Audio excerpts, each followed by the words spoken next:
Hey guys, welcome to the Introvert Dating Success Show. I'm Harry Wilmington, and on today's show, we're going to be answering a question from a guy who wants to know, is he an a-hole for not being enthusiastic enough about his partner's decorating choices? And so the letter really gets into this idea of what is it that women are really looking for when they're trying to share news with you or ask you about certain things in the hopes that you'll be excited. Is it really about you having to be equally as excited, or is it about something else? We're going to get into that. As always, for more of these shows, you can go to introvertdatingsuccess.com. You can check out the podcast version of the show on Apple, Spotify, wherever podcasts are found. And of course, you can subscribe to my YouTube channel, youtube.com/Harry Wilmington. Also go to the website to check out a free copy of my best-selling ebook and audiobook, No Girls For You, The Ultimate Guide to Losing the Girl of Your Dreams, which gives you the ins and outs on what not to do when you're trying to attract women. Just fill in your name and email address and you'll have instant access to that ebook, all right? Also, guys, this show is about you, so if you want any questions answered on one of these shows, you can write to me at harrywilmington@gmail.com.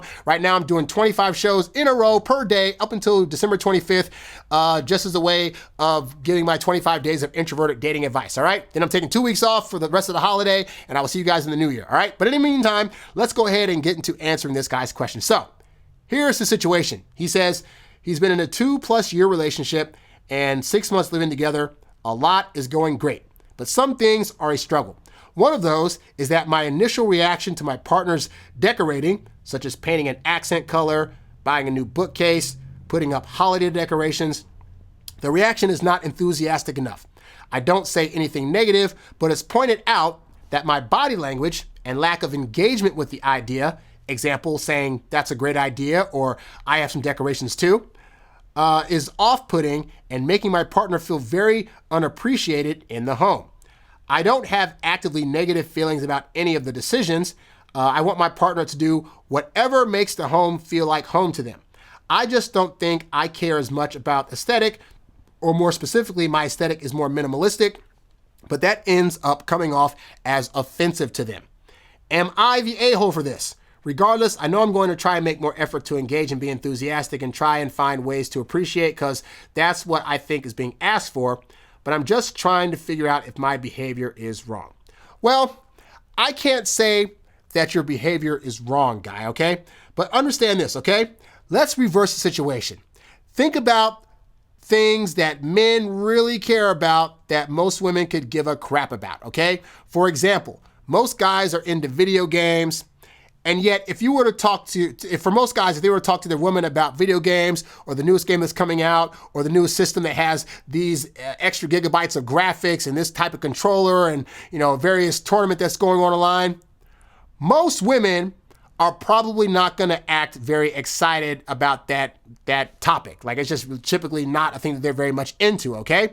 But to women's credit, most women are very good at least trying to make an attempt to give a guy the idea that what he's talking about is really cool or really awesome, or, oh man, that's so great, or you want to get what system? Oh, that's awesome. It has how many graphics on it? Like, they are the masters of that. But why is that?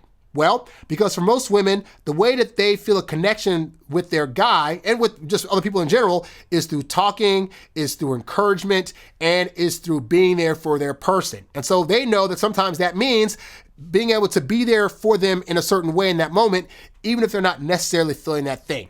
Unfortunately for guys, because we're very logical based, not emotional based, a lot of times we just kind of factor in the logic of the situation. And the logic is that, well, the woman can do what she wants to do. If I don't feel any kind of way about it, then why should I express an emotion about it? Because that's not going to be a truthful thing that I'm doing, because I'm just acting out a part. And so I can just kind of be like, and it should be fine. It doesn't mean that I care any less about what they're doing. It just means I don't have a preference one way or the other. Understand that while that is understandable from a guy's perspective, a lot of women aren't going to get that. They're not going to feel that because, for one, many women don't understand this idea that men can actually not have an emotional response to something. So something like decorating, something like putting up Christmas tree lights, for us, a lot of times, there's not really a big emotional component. Like, unless you're just really into Christmas or into decorating, then if it's something that you're fully diving into, yeah, you'll have an emotion for it. But if you don't, it's usually just kind of like, well, I don't feel any kind of way or whatever, so what's the big deal?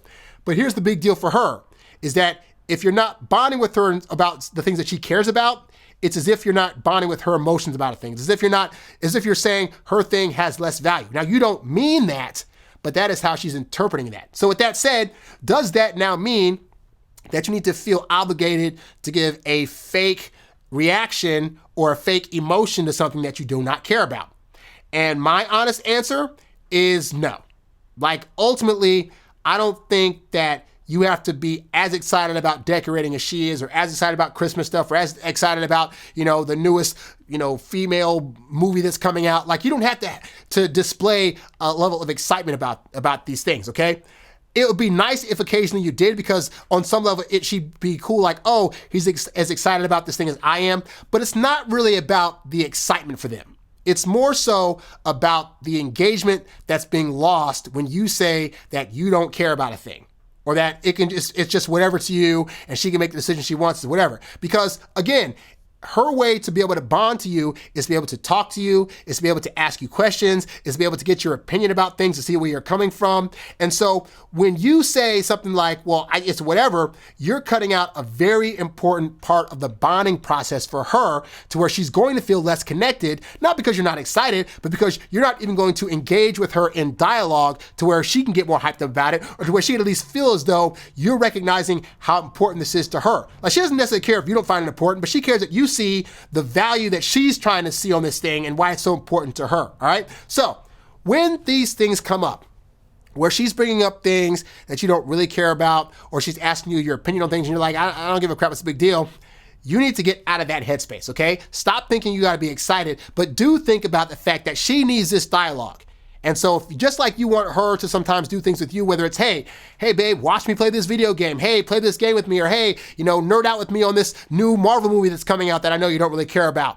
Like, she's already making those sacrifices, okay? So it's perfectly fine then for you to also make some of those sacrifices. So perfect example. She comes to you and she says, hey babe, so I'm trying to decide between pink color number 1 or pink color number 2 for this wall. Which one should I pick? Now, you as the guy are sitting there like, I could give 2 craps about this. I don't care what color the wall is. As long as it gets painted and she likes it in the end, I could care less. So you're going about this logically, thinking she wants a logical answer, but she doesn't actually care about your answer. What she cares about is the discussion this simple situation is now going to bring up, all right? So the wrong way to answer this is, well, whatever color you decide, I don't care. Because in your logical head, that makes sense. But again, you're now cutting out the bonding. So here's an example of a better answer, okay? She asks you pink color number 1 or pink color number 2. This is when you can just start asking a litany of questions that's going to allow her to talk. Because remember, she wants to bond by talking anyway. So all you gotta do is just throw up a few alley-oop questions to where she can answer them. And trust me, if you ask her 1 or 2 questions, she will fill up 10 minutes worth of conversation, all right? So in this situation, pink 1 or pink 2, you can say to her, well, I don't know. What do you like about the first pink color? And then she'll give some long-winded response. Okay. And then what about the second pink color? Okay, so she's gonna give you another answer, just talking. Okay, great. And then you go into another question. Well, I know you're thinking about these 2 colors now, but like, what color scheme are you looking at for any pictures you might hang, or any, tables or plants you might put next to this wall? Like, what kind of things do you see that being? So see what you do. So what do you do right now? You're not in any way being excited at all about this paint. But what you are doing is you're asking her questions that lets her think, oh wow, he's actually invested because he's asking me about the future of this wall based on the paint color. And I have so many ideas. I want to keep talking to him about more and more of this stuff.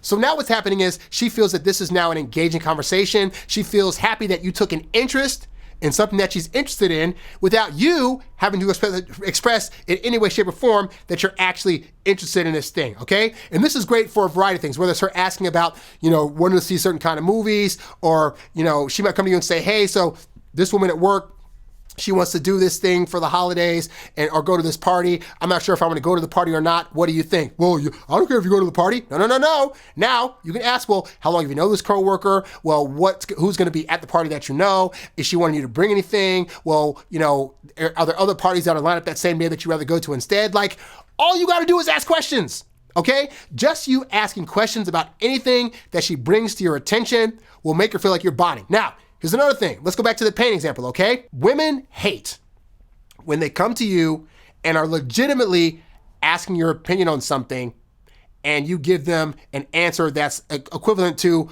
well, whatever you decide, or worse, well, both things are great, okay? Because again, as men, we already complain so much about the fact that women come to us with their problems and then they don't want solutions. So now a woman's coming to you with a question where she actually wants your solution or suggestion, and your response is that it's whatever, and you don't really want to actually give an opinion. Like, no. Because then trust and believe she's going to stop coming to you asking for your opinion on stuff, okay? And we want her to see you as a guy that when she does actually want an opinion, can come to you and get a honest to God, true opinion, okay? And let's face it, guy, even if you think you don't have, for example, a concrete care about which paint color she chooses, you still err better on the side of picking one of those things that she can then have a discussion about, or better, you pick something out and then she goes with it and she actually trusts your opinion, okay? So in this case, anytime I'm dating a woman where she goes to me and says, hey, like, which paint color do you prefer? What set of earrings should I wear? This one or this one?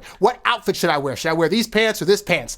I always have a concrete solution, because if she's coming to you, she's confused, she's in her head, she can't decide. The last thing she needs to hear from you is that you also don't have a decision, okay? So I always pick a side. Oh, I'd like pink color too. She might even ask you, well, why do you like that color? Oh, well, because, I think that based on, the pictures you want to frame, or, this one's a little bit darker than this pink you have over here, so I think that it's a good color you could possibly paint over later if you decide to change it. It won't wreck things too much. Like, whatever this thing is, again, it's allowing for more conversation. And also, she's coming to you because she respects your opinion. And you're going to start to make her respect your opinion less if you're not actually giving out an opinion. Now, you might think to yourself, well, what if I give her an opinion on something and then she chooses something else? This is why you always want to err on the side of being indifferent about whether or not she goes with the thing that you decided. If you pick color 2 and she decides to go with pink color number 1, well, hey, ultimately, that's fine. The conversation for her was more important in terms of bonding. And at the end of the day, she still listened to you